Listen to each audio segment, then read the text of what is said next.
Pare-pare! Na meet and greet ni Sparkle actor host Isko Moreno si Canadian Prime Minister Justin Trudeau.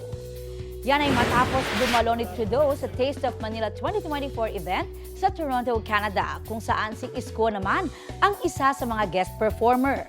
Pinusuan naman ang photo op ni Yorme at Trudeau. Na-meet din ni Yorme ang ilan pang Canadian officials na dumalo rin sa event. Bukod kay Isko, naroon din sa Taste of Manila sina Alden Richards at Bubay. May handog silang production numbers na kinagiliwan at mainit na tinanggap ng Global Pinoys na dumalo sa event.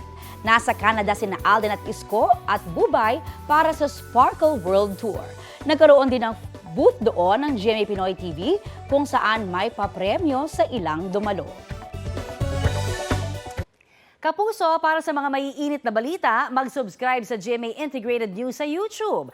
Sa mga kapuso naman abroad, subaybayan nyo kami sa GMA Pinoy TV at sa www.gmanews.tv.